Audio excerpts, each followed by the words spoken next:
Hello everyone. आज बात करेंगे पैरामेट्रिक टेस्ट और नॉन पैरामेट्रिक टेस्ट के बारे में। और नीट पीजी के लिए बहुत इंपॉर्टेंट टॉपिक है। सबसे पहले बात करते हैं पैरामेट्रिक टेस्ट के बारे में। पैरामेट्रिक टेस्ट के लिए जो डाटा होता है वो क्वांटिटेटिव डाटा होता है, ऐसा डाटा जिसे काउंट किया जा सके, और ये न्यूमेरिकल डाटा होता है। जबकि नॉन पैरामेट्रिक टेस्ट के लिए यूज़ होने वाला डाटा क्वालिटेटिव डाटा होता है, ऐसा डाटा जिसे काउंट नहीं किया जा सकता, कैटेगरिकल डाटा होता है। उदाहरण के तौर पर HB एक क्वांटिटेटिव डाटा है। HB को काउंट किया जा सकता है किसी पर्सन में 10 है, 11 है या 12 ग्राम पर डेसीलीटर है। जबकि एनीमिया होना एक क्वालिटी है, किसी व्यक्ति को एनीमिया होगा या एनीमिया नहीं होगा, यह एक क्वालिटी है। इसी तरह से किसी व्यक्ति को हाइपरटेंशन होना या नहीं होना एक क्वालिटी है, किसी व्यक्ति का मोटा होना या पतला होना एक क्वालिटी है। पैरामेट्रिक टेस्ट में लिया जाने वाला डाटा नॉर्मली डिस्ट्रीब्यूटेड होता है, जबकि नॉन पैरामेट्रिक टेस्ट में लिया जाने वाला डाटा डिस्ट्रीब्यूशन फ्री होता है। पॉजिटिव स्क्यूड डाटा हो सकता है या तो नेगेटिव स्क्यूड डाटा हो सकता है। पैरामेट्रिक टेस्ट में डाटा मीन होता है, यानी मीन मतलब एवरेज, और नॉन पैरामेट्रिक टेस्ट में डाटा परसेंटेज या प्रोपोर्शन में होता है। जैसे कि कहा जाए 10% आर एनीमिक, मतलब 100 में से 10 लोग एनीमिक है, तो ऐसा डाटा परसेंटेज या प्रोपोर्शन में होता है। अब बात करते हैं ओल्ड क्वेश्चंस की। अगर पैरामेट्रिक टेस्ट में सिंगल ग्रुप है तो पेयर टी टेस्ट करते हैं, और नॉन पैरामेट्रिक टेस्ट में अगर सिंगल ग्रुप है तो मैकनेमास टेस्ट करते हैं। इसी तरह 2 ग्रुप होने पर अनपेयर टी टेस्ट, जिसे स्टूडेंट टी टेस्ट भी कहते हैं, करते हैं। नॉन पैरामेट्रिक टेस्ट में 2 ग्रुप होने पर काई स्क्वायर टेस्ट करते हैं। 3 या उससे ज़्यादा ग्रुप होने पर एनोवा टेस्ट करते हैं। 3 या उससे ज़्यादा ग्रुप होने पर नॉन पैरामेट्रिक टेस्ट में Kruskal Wallis one way analysis of variance test करते हैं। नीट पीजी में जब भी क्वेश्चन आएगा तो हम पहले चेक कर लेंगे सिंगल ग्रुप है या 2 ग्रुप है, और जो दिया गया डाटा है क्वांटिटेटिव है या क्वालिटेटिव है। जैसे अगर क्वांटिटेटिव डाटा की बात किया जाए तो जिसे काउंट किया जा सके, तो इसमें एग्जाम्पल के तौर पर blood pressure, haemoglobin level, cholesterol level और वेट दिया हो सकता है। और अगर क्वेश्चन में नॉन पैरामेट्रिक क्वालिटेटिव डाटा दिया हुआ है तब hypertension, anaemia, heart disease, obese या थिन ऐसा दिया हो सकता है।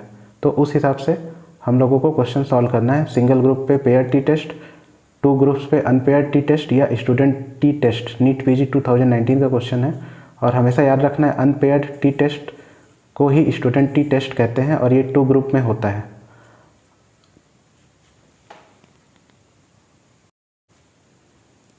अगर क्वांटिटेटिव टेस्ट जो कि सिंगल ग्रुप और 2 ग्रुप में होता है, इसे मेमोराइज करना है, तो सिंगल ग्रुप का मतलब होता है एक पेयर, इसलिए पेयर टी टेस्ट करेंगे। और student T test unpair T test होता है, 2 ग्रुप के लिए होता है। और अनपेयर्ड और स्टूडेंट टी टेस्ट बहुत ही कंफ्यूजिंग होता है कि कौन सा पेयर है कौन सा अनपेयर है। तो अनपेयर्ड होने पे ही स्टूडेंट स्टडी कर पाएगा, ऐसा करके याद कर सकते हैं। और मोर देन 3 या उससे ज़्यादा ग्रुप होने पर एनोवा टेस्ट करते हैं। अब बात करते हैं पैरामेट्रिक टेस्ट में यूज होने वाला इंटरवल डाटा क्या होता है। टेम्परेचर डिग्री सेंटीग्रेड में 20 डिग्री सेंटीग्रेड 10 डिग्री सेंटीग्रेड से ज़्यादा गर्म महसूस होगा। और अगर डिफरेंस की बात करें तो 20 डिग्री सेंटीग्रेड और 10 डिग्री सेंटीग्रेड में जो डिफरेंस है वो 10 डिग्री सेंटीग्रेड का है। इसी तरह 10 डिग्री सेंटीग्रेड और 0 डिग्री सेंटीग्रेड में जो डिफरेंस है वह भी 10 डिग्री है। तो यह एक तरह का इंटरवल डाटा हुआ, और इंटरवल डाटा में कोई भी ट्रू जीरो नहीं होता है। 0 डिग्री सेंटीग्रेड का भी एक वैल्यू होता है। 0 डिग्री सेंटीग्रेड का मतलब हुआ एक टेम्परेचर। अब बात करते हैं रेशियो डाटा की, तो यह इंटरवल डाटा के जैसे ही होता है, लेकिन इसमें 0 का मीन्स कुछ नहीं होता है, और रेशियो डाटा में कोई भी नेगेटिव वैल्यू नहीं हो सकता। जैसे उदाहरण के तौर पर हाइट या लंबाई एक रेशियो डाटा है, इसका कोई नेगेटिव वैल्यू नहीं हो सकता। हम नहीं कह सकते कि कोई -1 फीट हाइट का है। या कहा जाए किसी वस्तु का ऊंचाई 0 है, तो इसका मतलब यह हुआ कि वह कोई ऑब्जेक्ट ही नहीं है। नॉन पैरामेट्रिक टेस्ट में यूज होने वाला डाटा नॉमिनल या नेम्ड डाटा होता है। जैसे उदाहरण hair colour, male female, nationalities, name of people, religion. Ordinal data यह ऑर्डर के जैसे साउंड करता है और सेटिस्फेक्शन या हैप्पीनेस को बता सकता है।